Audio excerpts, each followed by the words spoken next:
हम महाकवि कालिदास विरचित कुमार संभवम महाकाव्य के पंचम सर्ग का अध्ययन कर रहे हैं। स्नातक प्रथम वर्ष के पाठ्यक्रम में निर्धारित यह कुमार संभवम का पंचम सर्ग है, जिसके अंतर्गत अभी तक 15 श्लोकों का अध्ययन कर चुके हैं। आज 16वें श्लोक से आरंभ करते हैं। प्रसंग चल रहा है कि माँ पार्वती तपस्या के लिए तपोवन में आ गई हैं, जो बादों मयूरों से युक्त इस पर्वत पर आ गई हैं, जिसका नाम बाद में गौरी शिखर प्रसिद्ध होता है उनकी तपस्या के प्रभाव से। उन्होंने वल्कल वस्त्र धारण कर लिए है, मेखला आदि धारण कर ली है। उनका जो हाथ है वो सारे जो क्रीड़ा करता था, कंदुक क्रीड़ा, लाक्षारस आदि लगाना, उन सबको त्याग दिया है। अब वो किसमें रत हो गई है? भगवान शिव के लिए जप करने में। लेकिन वो रहते हुए भी आश्रम में उनके वृक्षों को, आश्रम के वृक्षों का पालन पोषण करती हैं, हरिण का पालन पोषण करती हैं। इन सब करते हुए वो अब उन्होंने इतनी तपस्या कर रही हैं।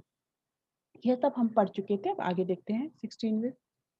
कृताभिषेकाम हुत जात वेदसम तगुत्तराग संगवधीत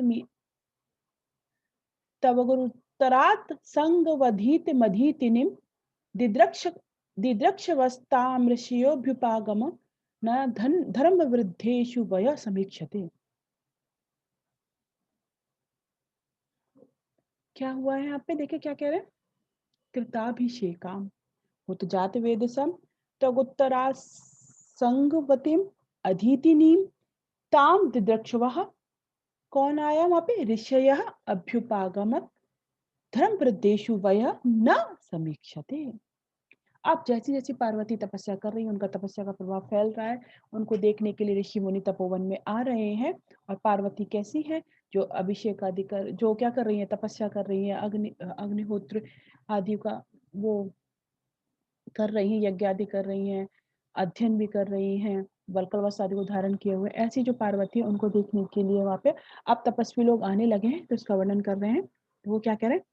कृताभिषेकाम, कृत अभिषेका माने स्नान कर चुकने वाली, कृत स्नाना कृत अभिषेक स्नान कर लेने वाली, हुत जात वेदसम, हुत जात वेदसम यानी हवन करने वाली, अग्नि में स्नान कर चुकने वाली, अग्नि में हवन कर लेने वाली, तगुत्तरा संगवती वल्कल के द्वारा जो उत्तरीय को धारण करने वाली है, अधीतिनी माने वेद स्तुति का पाठ करने वाली, वेद स्तुति करने वाली, वेद वेदांगों का अध्ययन करने वाली, ऐसी उन पार्वती को ताम दिद्रक्षवः उनको देखने के लिए ऋषयः दिद्रक्षवः ताम, ताम यहाँ से निकलेगा तो दिद्रक्षवः ताम ऋषयः उनको देखने के लिए वहां पे ऋषि, बहुत सारे ऋषि मुनि वहां पे अभ्युपागम, ऋषि मुनि वहां पर आए।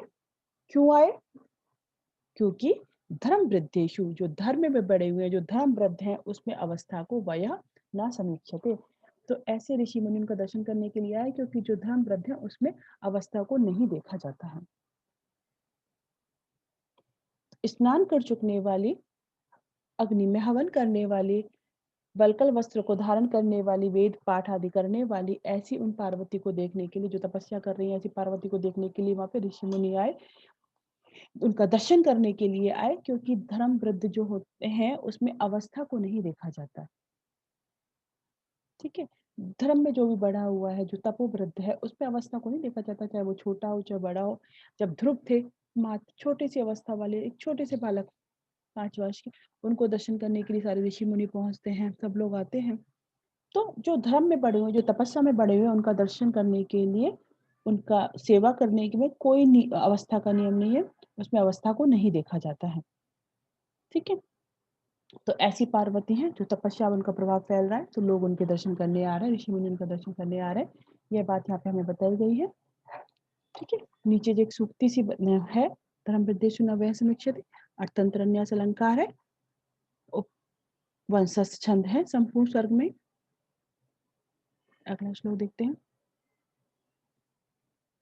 अब उनके प्रभाव से क्या हुआ है, जो तपोवन था वो पूरा पवित्र हो गया है वहां पे। और पवित्र कैसे हो गया है? जो वहां पे जो जानवर है, उन्होंने, जो विरोधी जानवर, उन्होंने भी अपने बैर भाग को त्याग दिया है। जो वृक्ष हैं वो भी अभिष्ट फल आदि देकर के अतिथियों की सेवा सत्कार कर रहे हैं। और जो पर्णशाला है उनमें अग्नि संचित है हवन की। तो तपोवन पूरा पवित्र हो गया पार्वती के तप के प्रभाव से। इसका वर्णन किया गया है। विरोधी सत्वोजित पूर्व मत्सरम द्रुमैरभीष्ट प्रसवार्चितातिथिः नवोटजाभ्यंतर संभृतानलम तपोवनम तच्च बभूव पावनम। वह संपूर्ण तपोवन पावनम बभूव, पवित्र हो गया है। अब वो कैसे पवित्र हो गया है इसको बताते हुए उन्होंने 3 बातें कही हैं। विरोधी सत्वोजित पूर्व मत्सरम, वहां पे जो विरोधी, जो विरुद्ध स्वभाव के हैं, जिनमें आपस में विरोध पाया जाता है, स्वाभाविक विरोध पाया जाता है, ऐसे सत्व माने जंगली जानवरों ने, शत्रु जीवों ने उज्जित माने छोड़ दिया है पूर्व मत्सरम, अपना पूर्व का बैर भाव। शत्रु जीवों ने अपने स्वाभाविक पैर को त्याग दिया है। द्रुमय अभिष्ट परस्वार चितातिथि, और द्रुमह माने जो वृक्ष है, उन्होंने क्या किया है, अभिष्ट प्रसव अर्चितातिथि, अभिष्ट प्रसव अर्चितातिथि माने अपने इच्छानुकूल फलों के द्वारा वो अतिथियों का अर्चित माने पूजा करते हैं, सेवा सत्कार कर रहे हैं। जो वृक्ष है वो अभिष्ट फल प्रदान कर रहे हैं, जिससे अतिथियों का सेवा सत्कार आराम से हो पा रहा है। नपोटजा, नवीन जो उटज है पर्णशालाएं, उनके अभ्यंतर माने अंदर, संभृतानलम, अग्नि संरक्षित हो गई है, अग्नि सुरक्षित है। नवीन पर्णशालाओं के बीच में अग्नि हमेशा जलती रहती है, प्रज्वलित रहती है, अतः यज्ञ की अग्नि भी नहीं बुझ पाती है। ऐसे तपोवन उसके पार्वती के प्रभाव, तप के प्रभाव से पावनम बभूव, पवित्र हो गया था। क्या कहना चाह रहे हैं कि विरोधी जीवों ने, जो जिनमें स्वाभाविक वैर था, पार्वती के तप के प्रभाव से शत्रु जीवों द्वारा अपना पुराना स्वाभाविक वैर त्याग दिया गया है। वृक्षों के द्वारा इच्छानुकूल फलों से अतिथि का सत्कार किया जाने लगा है। नवीन पर्णशालाओं के भीतर अग्नियों को सुरक्षित रखा गया है। ऐसा वह तपोवन अब क्या हो गया है, पवित्र बन गया है। ऐसा वह तपोवन, यहाँ पे ये बात कही गई है। तो पार्वती जी का देखो तप कितना महत्व है। एक तो उनको ऋषि मुनि आदि जो और भी है वो दर्शन करने आ रहे हैं, और उनके कारण एक जो आश्रम में स्वाभाविक विश्वस्त वातावरण बन गया है, जंगली जीवों का है, और उन्होंने अपने जो वैर है उसको छोड़ दिया है। फल भी, वृक्ष भी ऐसे हैं कि जो बहुत अधिक फल फूल दे रहे हैं, ताकि सबकी सेवा हो रही है। और जो पर्णशाला है उनमें भी अग्नि संचित है, चल रही है निरंतर, उसमें कोई कमी किसी चीज में नहीं आ रही है। इसलिए तपोवन जो है बहुत ही अधिक पवित्र बन गया है। यहाँ पे भी वंशज छंद है। अगला देखते हैं।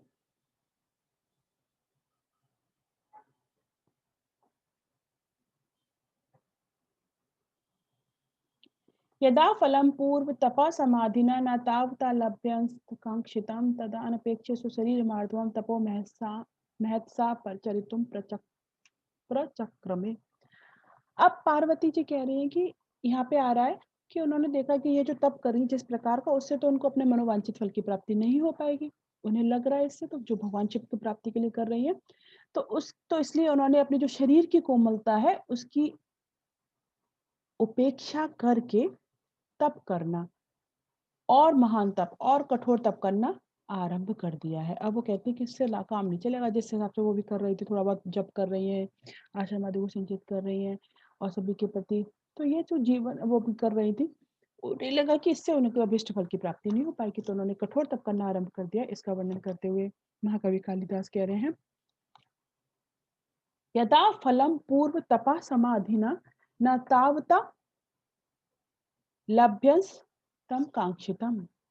क्या कह रहे हैं यहाँ पे, भगवती देवी पार्वती ने, सा देवी यदा, उन्होंने देखा, यदा माने यस्मिन काले, वो जैसा अभी कर रही है, जिस समय में अभी वो ऐसा जब तप कर रही है, उस समय क्या हो रहा है, यदा फलम पूर्व तपह समाधिना, देवी पार्वती ने, यदा माने जब, देखा, तावता माने इतने ही, जो वो कोशिश कर रही है उससे, तावता माने इतने ही, पूर्ववत तपा समाधिना, पहले से अनुष्ठीयमान तप से, यानी इतने ही पहले से अनुष्ठीयमान तप से, जो भी वो कांक्षितम, जो भी उनका इच्छित है, जो भी अभिष्ट है, यानी भगवान शिव को प्राप्त करना चाह रही है, वैसा वह कैसा है, लभ्यम ना, वो तो प्राप्त नहीं हो सकता। जब पार्वती जी ने देखा कि उतने, जितना वो कर रही है, तावता माने उतने, तावत पूर्व तपा समाधि ना, पहले से अनुष्ठीयमान तप से, तपो नियम से जो वांछित फल है वो लभ्यम ना, ऐसा नहीं है। ऐसा उन्होंने जब अमंस्त माना, समझा, तब क्या किया उन्होंने, तदा स्वशरीर मार्दवम, अपने शरीर की कोमलता को अनपेक्षा माने उपेक्षा करके, तब उन्होंने अपने शरीर की कोमलता की उपेक्षा करके महत तपः, महान तप, कठोर तप, चरितुम करने के लिए प्रचक्र में माने उद्योग करना प्रारंभ किया। अब उन्होंने निर्णय कर लिया कि अब इससे काम नहीं चलेगा, तो उन्होंने उस प्राप्ति के लिए जो अपनी इच्छित फल है उसको प्राप्त करने के लिए अब कठोर तप करना आरंभ किया।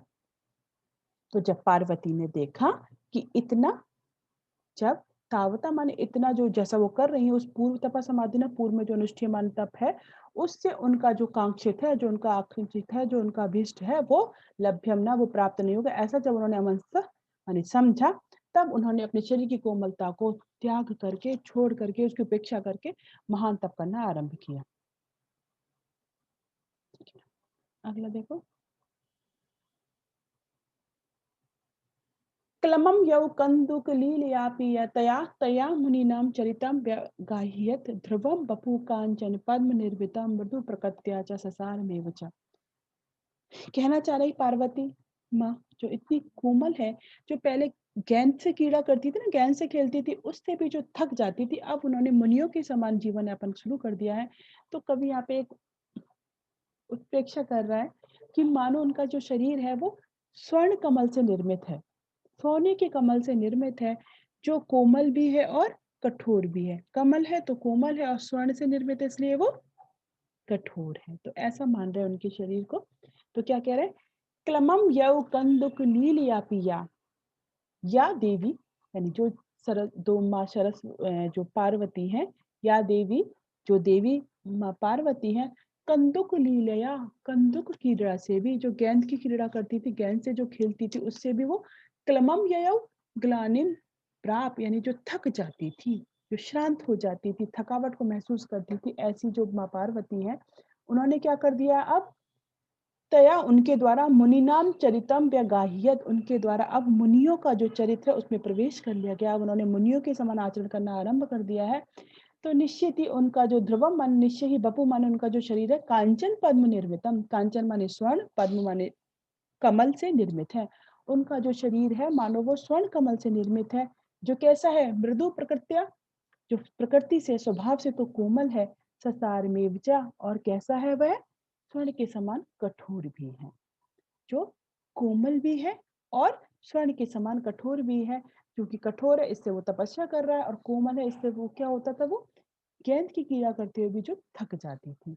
तो यहाँ पे उत्प्रेक्षा अलंकार है, पंचदश छंद है, बहुत ही सुंदर हमें यहाँ पे दिख रहा है पार्वती जी का। और ये सारे श्लोक अब जब हम पार्वती जी का कैसा चरित्रण किया है उसमें भी सब आएंगे कि कैसा उनका स्वभाव है, कैसा उनकी कोमलता है, क्या है, वो सारा उसमें आएगा। ये एक और देख लेते हैं, शुचौ चतुर्णाम ज्वलितां हविर्भुजां शुचिस्मिता मध्यगता सुमध्यमा विजित्य नेत्र प्रतिघातिनीं प्रभा मनन्य दृष्टिं सवितारमेक्षत। अब यहाँ पे उनके जो तपस्या है उसकी कठोरता को वर्णन किया गया है कि वो ग्रीष्म ऋतु में कितना कठोर तप करती थी। माँ पार्वती जी ने अब कठोर तप आरंभ कर दिया, जब सोचा कि सामान्य तप से जो पहले कर रहे हैं उससे तो कोई काम चलेगा नहीं, उससे तो मेरी मनोवांछित फल की प्राप्ति नहीं हो सकती, अभिष्ट प्राप्त नहीं हो सकता। तो उन्होंने कठोर तप आरंभ किया। ग्रीष्म ऋतु में क्या करती थी, चारों ओर अग्नि जला करके बीच में बैठ जाती थी, और जो सूर्य जिसकी तेज इतना है दीप्ति ग्रीष्म ऋतु में कि आंखों को चकाचौंध कर दे, उसको वो एकटक लगातार देखती रहती थी। तो पंचाग्नि तप वो कर रही हैं। तो क्या कह रहे हैं, शुचौ चतुर्णाम ज्वलताम हविर्भुजाम शुचिस्मिता मध्यगता सुमध्यमा विचित्र नेत्र प्रतिघातिनी प्रभा मनन्य दृष्टि सवितार मीक्षता। कैसी थी वो पार्वती, शुचौ माने ग्रीष्म काल में, शुचिस्मिता बेसद मंदहासा, जो बहुत ही थोड़ा मंद मंद हास होता है, कम हल्के से मुस्कुराना, ऐसी वो जो माँ पार्वती है। और मध्यगता सुमध्यमा, जो मध्य भाग से अत्यंत कैसी है, बहुत ही पतली उनका कटी प्रदेश है, ऐसी जो माँ पार्वती उनके बारे में कह रहे हैं। सुचौ माने ग्रीष्म काल में, सुचिस्मिता माने उज्जवल मंदहास वाली, सुमध्यमा माने सुंदर है जिनका मध्यम भाग, ऐसी वो पार्वती क्या करती थी, ज्वलताम माने जलती हुई, चतुर्णाम माने चारों ओर, जलती हुई चारों ओर, हविर्भुजाम माने अग्नियों के, मध्यगता माने बीच में, जो क्या कहती है, सुचौ माने ग्रीष्म ऋतु में मंदहास वाली और सुंदर है मध्य कटि प्रदेश जिनका, ऐसी वो पार्वती थी। वो चारों ओर जलती हुई अग्नियों के मध्य में होकर के, मध्यगता माने बीच में, चारों उनकी अग्नियां जल रही है, उसके बीच में होकर के वो कैसी करती थी। अब क्या चारों ओर तो अग्नि जल रही है, वो बीच में है, और उसके अलावा और क्या कर रही है। नेत्र प्रतिघातिनी प्रभा, जो नेत्र को चकाचौंध कर देती है ऐसी, उसको विजित्य माने जीत करके, माने दृष्टि व्यापार को भी जो क्या है, नेत्रम प्रतिघातिनी प्रभा कैसी है, दृष्टि व्यापार को रोकने वाली, जो नेत्रों को चकाचौंध कर देती है, व्यक्ति आंख बंद कर लेता है ऐसे। प्रभा माने कांति को, उसको भी कैसी थी, अनन्य दृष्टि, माने किसी और दृष्टि नहीं, ना अन्य दृष्टि थी, अनन्य दृष्टि। अन्य ना विद्यते अन्यत्र दृष्टि यस्यासा, यानी जिसकी दृष्टि कहीं और नहीं है, केवल किसके ऊपर है, ऊपर सूर्य की ओर ही जो देख रही है, सवितारम माने सूर्य को, एकछत माने देखती थी। नेत्र के व्यापार को रोक देने वाले, अर्थात नेत्रों को चकाचौंध करने वाले जो सूर्य का कांति है, प्रभा है, उसको भी विजित्य माने जीत करके वो पार्वती कहीं और नहीं देखती थी, उस सूर्य को ही लगातार देखती रहती थी। यानी चारों ओर अग्नि जला लिया और ऊपर से वो सूर्य का दर्शन कर रही है। उन्होंने ग्रीष्म ऋतु में कठोर पंचाग्नि तप आरंभ कर दिया है, ताकि वो भगवान शिव को शीघ्र ही प्राप्त कर पाए। इस प्रकार से अब उन्होंने कठोर तप आरंभ कर दिया है, इसका वर्णन है यहाँ पर। अब जैसे जैसे अब पार्वती का कठोर तप और बताएंगे कि कैसे वो ग्रीष्म ऋतु में करती है, फिर कैसे वो शीत ऋतु में तप करती है, ये सारा वर्णन अब माँ पार्वती के कठोर तप का आरंभ हो चुका है, ताकि वो भगवान शिव को आसानी से सहज से प्राप्त कर पाए। लेकिन भगवान शिव को प्राप्त करना सरल नहीं है। जब उन्होंने देखा कि सौंदर्य से तो वो प्राप्त ही नहीं कर सकते, साधारण तप से भी नहीं प्राप्त किया जा सकता भगवान शिव को, तो अब उन्होंने कठोर तप को करना आरंभ कर दिया है। अब आज हम यहीं तक देखेंगे, अगले श्लोकों का अध्ययन हम आगे करेंगे। आज मैं यही समाप्त करती हूँ।